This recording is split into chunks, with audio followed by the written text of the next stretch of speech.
কি হ্যালো বন্ধুরা, তোমরা কি করছো, কেমন আছে? তোমার সবাই ভালো আছে? আমার পরিবার মোটামুটি সবাই ভালো আছে। আমি বাদে প্রচণ্ড সর্দিতে কেমন হচ্ছে মেয়েকে। আর তারপরে তো একটু ঘুরতে বেরোতে হবে, বলো, ঘুরতে তো যেতেই হয়, ঘুরতে তো যাবো। এই দেখো, তো চলো পরে সানডে তো। আর আমি শুয়েছিলাম চাদরটা মুড়ি দিয়ে, এরকম করে শুয়েছিল। আর আমার এমনি শুয়ে থাকতে বেশি ভালো লাগে, এই জন্য আমি এরমভাবে শুয়েছিলাম। শুয়ে থাকতে ভাবলাম তোমার মধ্যে একটু গল্প করে উপভোগ করে গল্প করতে চলে এলাম আমি। আর খুবই ঠান্ডা লেগেছে, ঠান্ডাতে কেমন হচ্ছে জানো। আর ঠান্ডা পড়লেই গা হাত পা তো ফেটে একদম যাচ্ছালা হয়ে যাচ্ছে। গায়ের হাতের অবস্থা দেখতেই পাচ্ছ, সাদা খোঁজ ফুটে আছে, এখন তেল টেল কিছু মাখা হয়নি।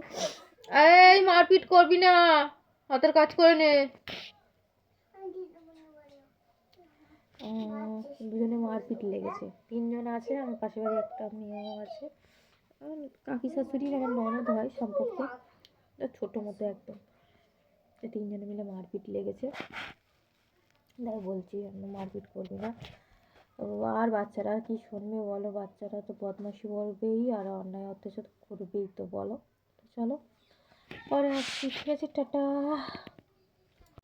তো বন্ধুরা, তাদের তো হাতের কাজ কমপ্লিট হয়নি, কিন্তু স্কুল মাঠে যাওয়ার জন্য পাগল হয়ে গিয়েছে। তো আমি এই জন্য বলি, যে তেলটা মাখি সে তেলটা শেষ হয়ে গিয়েছে। বাজাজ তেলটা আমরা মাখি, এই তেলটা মাখতে হাতটা আমার খুব ভালো লাগে,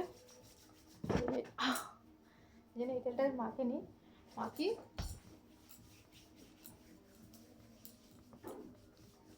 আর শীতকাল পড়লেই একদম বিরক্ত। শীতকালে তেল আর ক্রিম না মাখলে হয় না।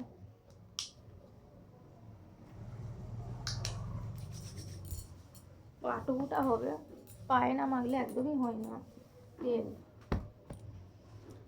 আর হাতে বড় লোক না তো ছোট লোক, আমরা গরিব লোক, ছোট লোক না গরিব লোক। বড় লোক কাদের বলে বলুন তো বন্ধুরা, যারা এরকম লম্বা। আর আমরা গরিব, আমরা ছোট লোক বলি, সেই জন্য।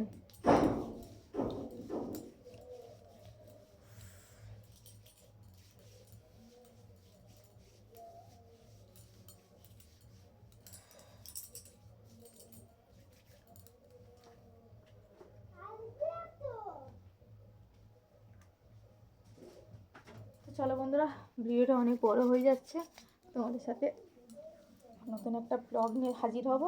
তো আজকের ভিডিওটা এতটুকুই, ঠিক আছে? তো চলো টাটা।